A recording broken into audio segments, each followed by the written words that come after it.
L'innovation, vous pensez que ça ressemble à ça? Des chercheurs enfermés dans des laboratoires, à l'abri des regards. Eh bien vous vous trompez. Aujourd'hui, innover, c'est tout le contraire. Aujourd'hui, une entreprise performante, c'est une entreprise qui a les capteurs complètement ouverts sur l'extérieur. 3 hommes aujourd'hui incarnent cette nouvelle façon d'innover. Ben Kaufman, à 27 ans, il a créé le Facebook de l'innovation. Sa start-up new-yorkaise, Quirky, fait voler en éclats les idées reçues. Gérard Bellelli, chez Procter & Gamble. Il a révolutionné le marché des désodorisants. Son produit Febreze a mis KO ses concurrents. Nzioka Waita, il a inventé au Kenya la banque sur téléphone mobile. Son entreprise Safaricom compte 17 millions de clients.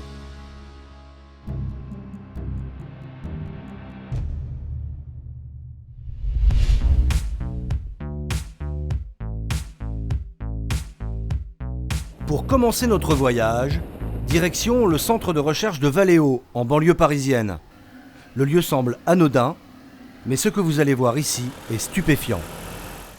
À première vue, cette voiture n'a rien d'extraordinaire, sauf que vous pouvez la garer sans être au volant, en étant à l'extérieur et avec un simple smartphone. Cela ressemble à de la science-fiction, mais cette séquence est réalisée sans aucun trucage. Cette prouesse technologique, Valeo n'aurait pas pu la réaliser il y a seulement 5 ans, une époque où il était en grande difficulté. Pour revenir dans la course, l'équipementier a dépensé beaucoup d'argent, avec un objectif, délaisser essuie-glace et climatisation au profit des nouvelles technologies. L'industrie dans laquelle vit Valeo a complètement accéléré. Quand j'ai commencé chez Valeo, on avait probablement 5 projets autour des technologies électroniques. Aujourd'hui, on en a des douzaines. Au départ, ça prenait 10 à 12 ans pour être accepté par le marché. Maintenant, si vous regardez bien, tout va de plus en plus vite, tout le temps. Mais tous ces milliards investis n'expliquent pas tout. L'équipementier a aussi changé ses méthodes. Il a pratiqué l'open innovation. Cela revient à ouvrir l'entreprise au monde extérieur. Quand on connaît la paranoïa des boîtes, la rupture avec le passé est radicale.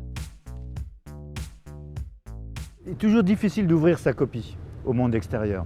Donc d'abord parce que l'innovation, la manière de concevoir un produit est très intime à l'entreprise. Donc la première étape à surmonter, c'est celle de s'ouvrir à l'extérieur. Quand on s'ouvre à l'extérieur, on a toujours peur des fuites, peur de ses propres manques.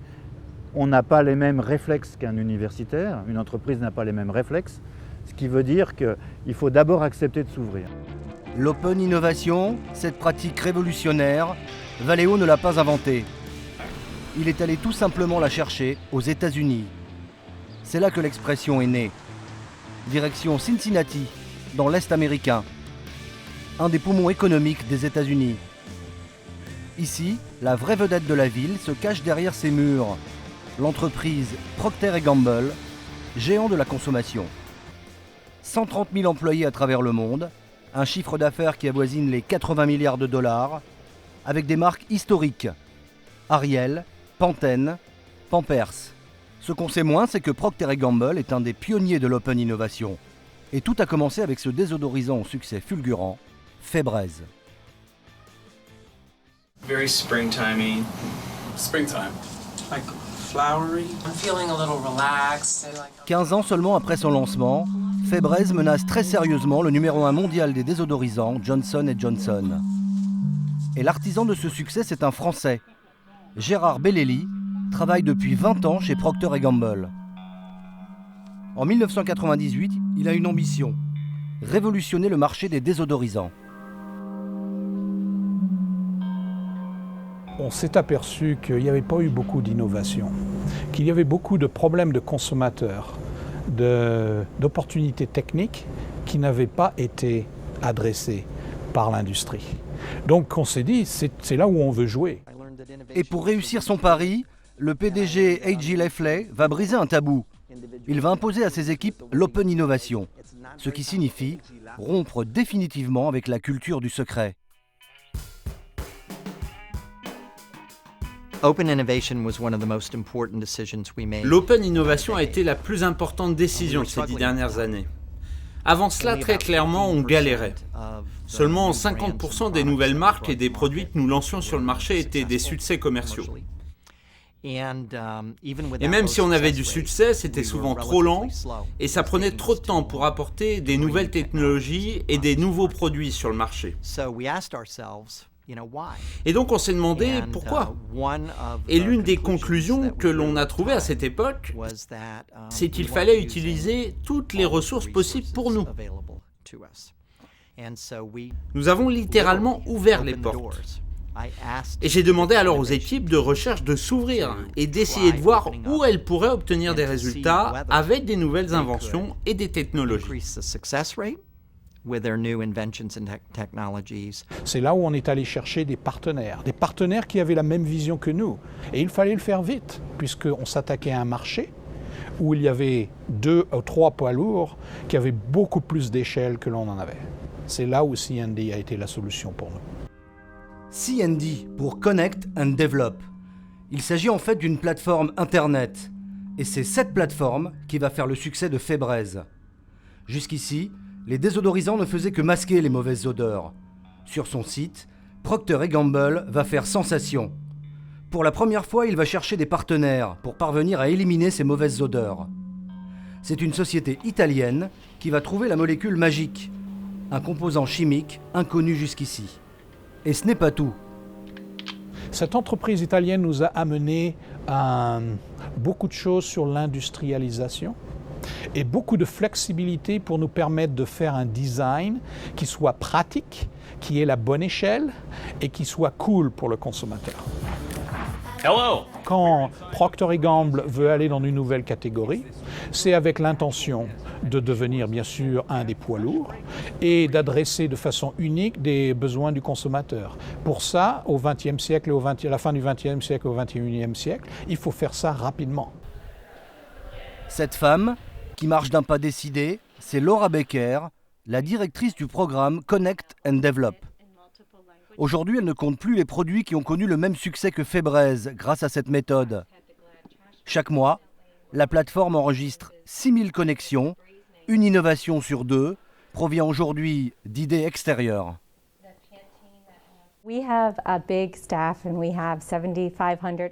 Nous travaillons avec une grande équipe. Nous avons 7500 chercheurs en recherche et développement. Mais même avec cela, nous ne pouvons pas avoir toutes les idées. Si vous regardez le potentiel qui existe dans le monde, on trouve des dizaines de scientifiques pour chaque personne que nous avons. Il y a un nombre d'idées qui est illimité. Nous voulons les capter et A.J. Lafley l'a bien compris. Les entreprises les plus connectées sont les gagnantes. Le monde change rapidement et nous voulons être connectés à ces innovations.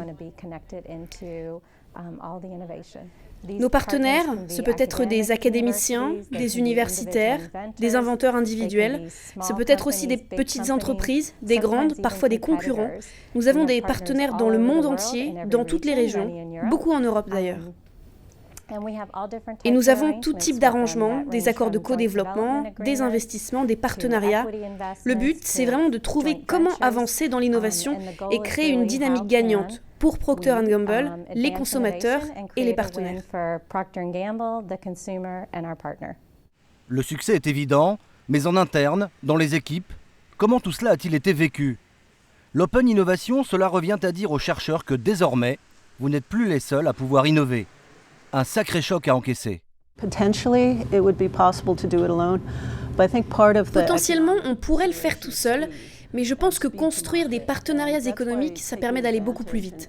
C'est pourquoi prendre de l'avance dans nos collaborations, travailler avec des scientifiques extérieurs et des laboratoires extérieurs, ça nous permet vraiment de mettre nos innovations plus rapidement sur le marché. Par exemple, nous travaillons avec une entreprise qui s'appelle Sederma. Ce sont des experts dans leur domaine. Potentiellement, nous pourrions développer cette expertise seuls, mais pourquoi ? Notre partenaire externe, Sederma, sait très bien ce qu'il fait et c'est beaucoup plus fort ainsi. Avec Procter & Gamble, nous avons découvert comment l'open innovation change radicalement la façon d'innover. Un récent sondage montre que plus de 70% des entreprises américaines sont déjà converties à cette nouvelle pratique. Cette ouverture sur l'extérieur ne connaît plus aucune limite. Qui aurait imaginé il y a seulement 5 ans le rôle crucial des clients dans l'invention de nouveaux produits ?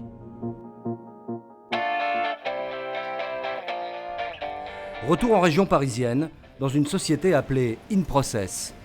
Ici, toute nouvelle création de produits démarre par de longues séances d'observation des consommateurs.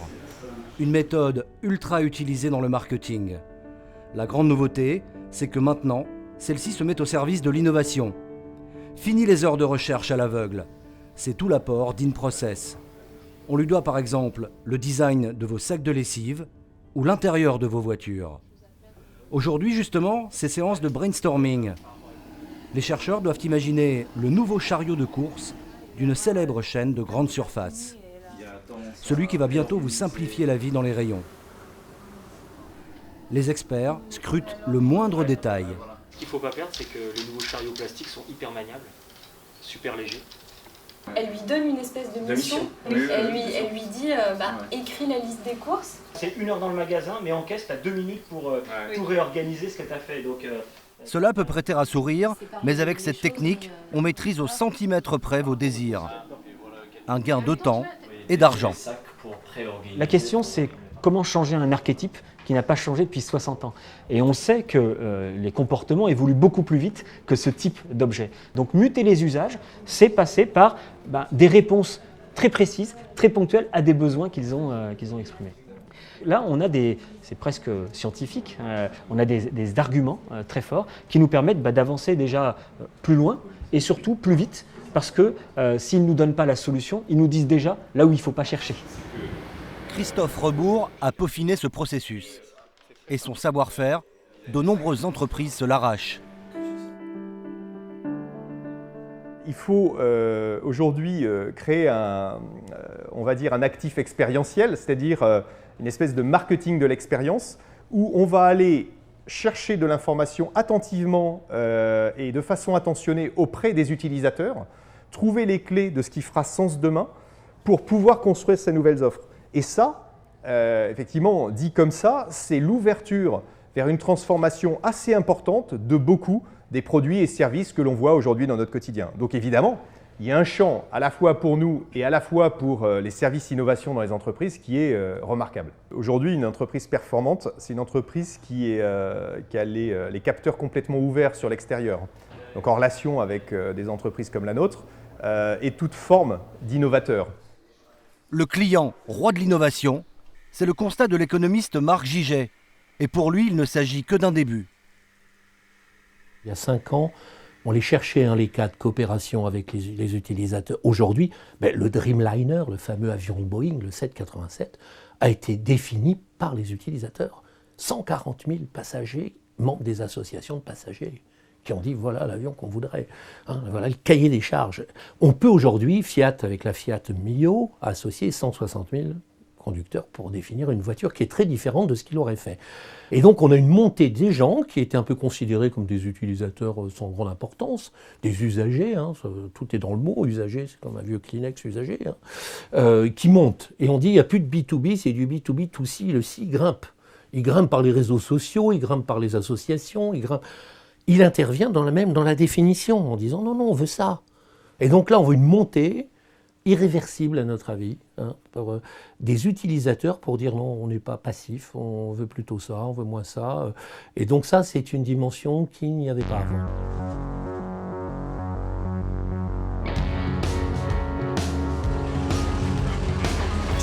Troisième étape de notre voyage, New York.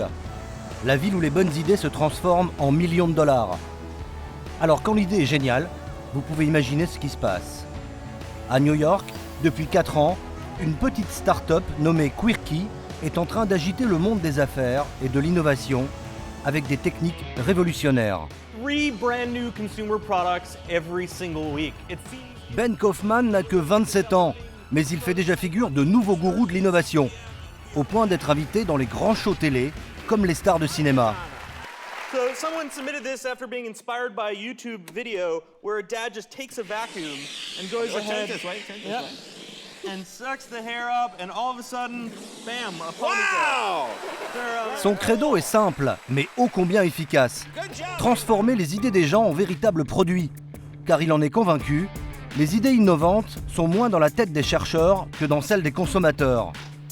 Le résultat, ce sont ces accessoires high-tech, outils de bricolage ou de cuisine conçu pour et surtout par les clients.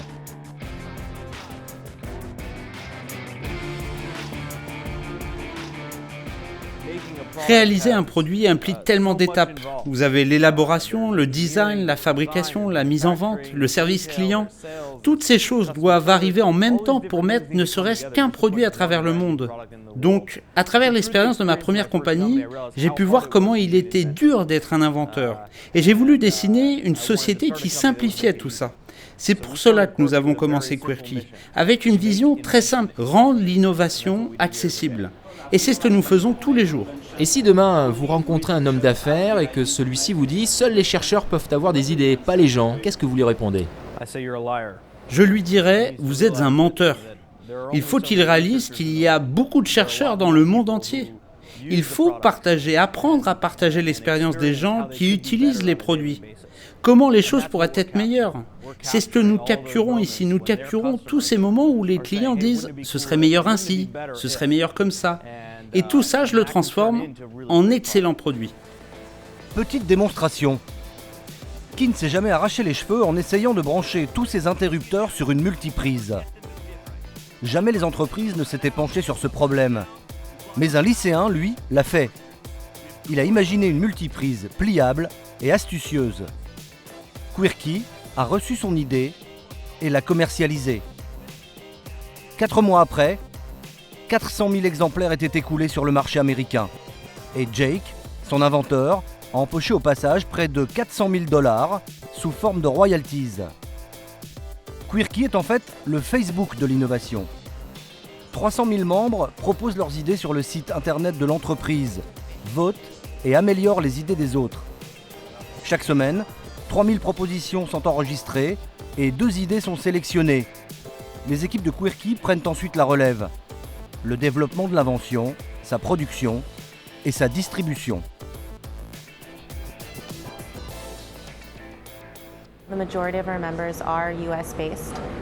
La plupart de nos membres sont américains, mais nous avons aussi des personnes du monde entier avec beaucoup d'idées. Pour en nommer quelques-uns, nous avons Edwin qui habite en Allemagne et qui a inventé le stylo Zen. Nous avons Edouard de Corée qui a inventé le solo. Les idées nous viennent du monde entier. Alors beaucoup sont très complexes, utilisent des technologies complexes. Ce sont des idées ambitieuses. Nous ne les rendrons pas réelles aujourd'hui, mais vous savez, dans quelques années, 5 ans, 10 ans, peut-être 20. Pour résumer, je pense que les meilleures idées sont celles qui vous surprennent. Parce que si vous y avez déjà pensé, eh bien, ce n'est pas vraiment une invention. Cette success story aurait pu rester au chapitre des belles histoires si des géants de l'industrie ne s'étaient pas intéressés à Quirky. En avril 2013, coup de tonnerre. General Electric, le leader de l'industrie américaine, signe un accord de partenariat avec la start-up new-yorkaise. General Electric s'intéresse en effet de très près au processus initié par Quirky. Cette façon de bousculer les habitudes des chercheurs en les connectant aux clients. Plusieurs compagnies songent ainsi à installer des plateformes sur le même modèle que Quirky. Le processus qu'a mis en place Quirky, cette façon de connecter les gens, des millions de gens qui pensent différemment, qui ont des idées différentes sur les besoins, en dehors du cadre de General Electric, cela est vraiment très excitant pour nous. John Jacobson est le chef du design chez Quirky. Il a connu bien d'autres sociétés avant la firme new-yorkaise. Et lui aussi a été surpris au départ par les idées de Ben Kaufman. Mais il en est convaincu, l'avenir se cache ici.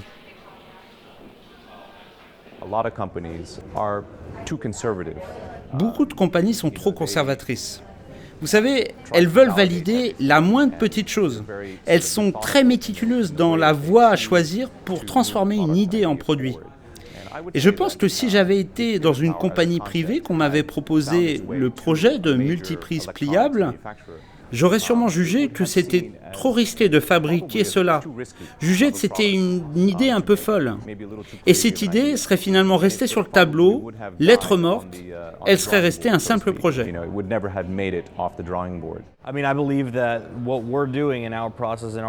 Je suis convaincu que ce que nous faisons ici, le processus que nous avons initié peut bousculer toutes les compagnies, mais aussi les services financiers, les ONG.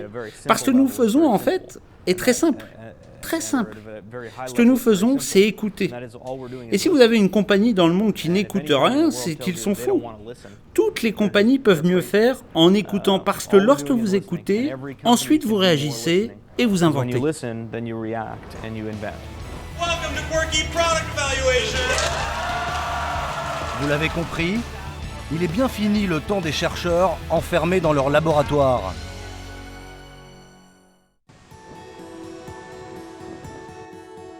L'open innovation n'est pas la seule nouveauté à révolutionner le monde de la recherche. Une autre formule est à la mode, c'est l'innovation frugale. Dans notre voyage, petit détour par Paris. Nous avons rendez-vous avec Navi Raju. Ce Français d'origine indienne, courtisé par les patrons du monde entier, multiplie les conférences, comme ici à l'Assemblée nationale. Et surtout, il bouscule les habitudes. Pour une raison simple, c'est lui qui a théorisé le concept de l'innovation frugale, une formule qui colle parfaitement au contexte de crise. Navi Raju torpille une idée reçue, innover ne signifie pas toujours dépenser plus. L'argent n'est plus le nerf de la guerre de l'innovation et il y a eu un mythe qui a été en fait véhiculé pendant presque un siècle en Occident, comme quoi que l'argent, ce qu'on appelle money can buy innovation, c'est-à-dire l'argent pouvait acheter l'innovation.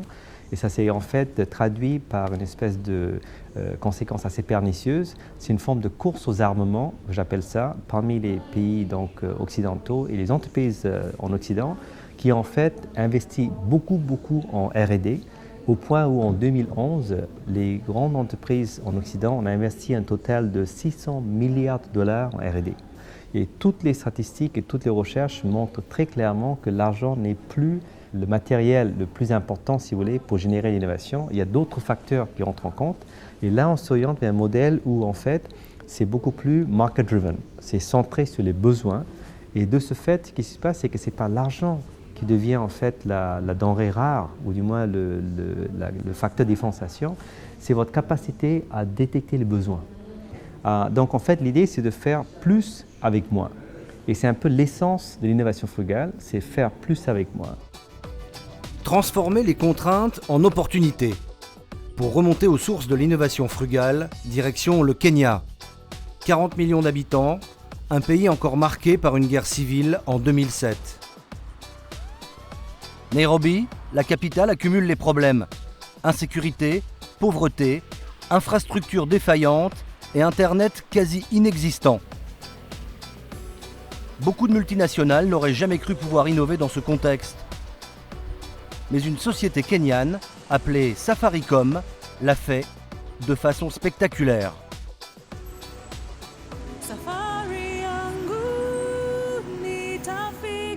Il y a 10 ans, Safaricom était un petit opérateur téléphonique. Aujourd'hui, la marque s'offre des écrans publicitaires géants dans tout l'Est africain. L'histoire de cette success story commence par une simple observation. Moins de 10% des Kenyans ont un compte bancaire. Il est presque impossible dans ces conditions de transférer de l'argent. Nairobi est la capitale du Kenya. Et beaucoup de gens viennent travailler à Nairobi, mais leurs familles, elles, restent dans d'autres parties du pays qui ne sont pas aussi développées. Et donc si vous vouliez envoyer de l'argent à votre famille, vous mettiez l'argent dans une enveloppe, vous la donniez à une compagnie de bus, et après il fallait ensuite espérer que le chauffeur amène bien cet argent à la campagne. En même temps, il était compliqué d'avoir un compte en banque, et beaucoup de banques n'autorisaient pas le transfert d'argent de $10, $15 ou tous ces petits montants. Donc tout cela s'est présenté comme une opportunité. Donnez-moi une banque qui peut transférer $1. Safaricom va avoir un coup de génie. Inventer cette banque qui permet de transférer des petites sommes d'argent. Comment ? Grâce au téléphone mobile. Un Kenyan sur 2 en possède. L'entreprise va donc créer un système de messagerie SMS appelé M-Pesa. Il permet aux Kenyans d'acheter et surtout de transférer de l'argent. On peut le récupérer dans n'importe quelle boutique Safaricom en donnant un simple code reçu par SMS. Un projet au départ très modeste. C'était vraiment à l'origine un projet relativement simple qui n'a coûté que quelques centaines de milliers de livres. Mais si on devait estimer la propriété intellectuelle que représente aujourd'hui le système original et les améliorations que nous avons apportées à M-Pesa, cela avoisinerait plusieurs millions de dollars. 6 ans après la création, 9 Kenyans sur 10 ayant un mobile ont désormais un compte bancaire chez Safaricom. Aujourd'hui, la société compte près de 17 millions de clients et les boutiques de la marque ne désemplissent plus. Je pense que, comme tout le monde, nous avons été surpris par le succès de M-Pesa.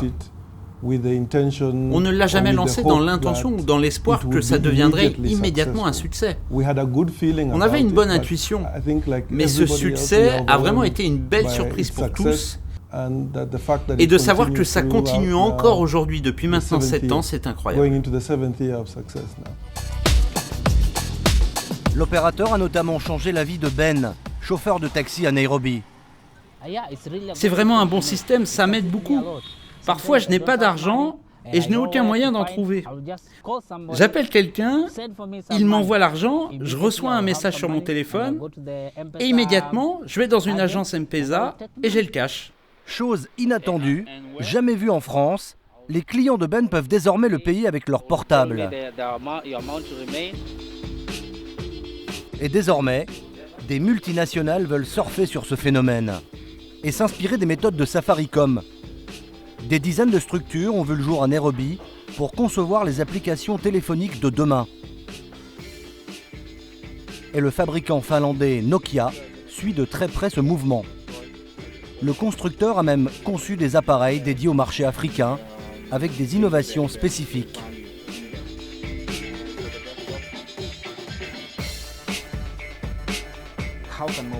Comment les téléphones portables peuvent améliorer la vie des gens, les rendre plus puissants? Comment nous pouvons améliorer les services utilisés par les communautés? C'est comme ça que l'histoire a commencé pour Nokia en Afrique. On a besoin de comprendre ce que les utilisateurs ont besoin pour ensuite adresser la meilleure solution. Donc je ne dirais pas que c'est différent, je dirais seulement que c'est très adapté au marché local. Si vous regardez les jeunes par exemple, ils veulent obtenir de la musique mais ils n'ont pas iTunes, ils n'ont pas Internet, mais ils veulent quand même savoir comment partager de la musique. Donc on doit réfléchir à l'idée de créer un iTunes africain par exemple. Donc je dirais vraiment que c'est adapté aux utilisateurs africains et pas forcément différent des innovations occidentales. L'an dernier, c'est IBM, converti de la première heure à l'innovation frugale, qui a installé un laboratoire de recherche à Nairobi. La firme américaine est convaincue qu'il y a dans ce climat d'innovation des marchés à prendre. Quel est le cœur de l'innovation frugale? C'est de regarder autour de vous et dire qu'est-ce que j'ai? Quels sont les besoins que j'ai? Ça ne veut pas dire que mes besoins doivent être de mauvaise qualité ou vraiment minimum. Ça veut seulement dire quel est le minimum que j'ai et qu'est-ce que je peux en faire pour transformer ce minimum en or. C'est ça l'innovation frugale. Pourquoi IBM n'a pas inventé M-Pesa? Parce qu'on n'avait pas cette vision des choses à IBM. Mais maintenant, les chercheurs d'IBM sont en Afrique. Et alors? On peut encore faire plus à travers M-Pesa.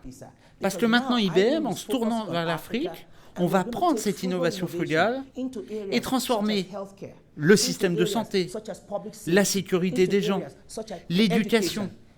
M-Pesa, c'est juste la partie émergée de l'iceberg. L'innovation frugale, c'est une révolution qui dépasse très largement le cadre de l'Afrique.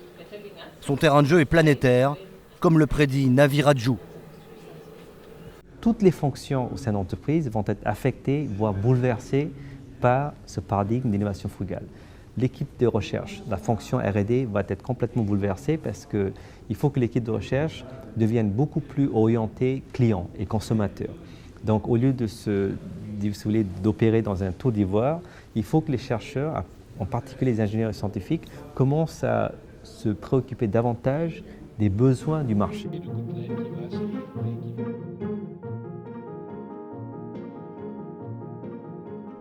En quelques années, nous sommes passés d'un monde fermé à un monde ouvert. L'innovation n'a en fait plus aucune frontière. Fini le monopole des chercheurs. Nous entrons dans l'ère de l'innovation participative pour aller plus vite, pour dépenser moins. Les idées sont partout, à condition que les entreprises sachent les capter.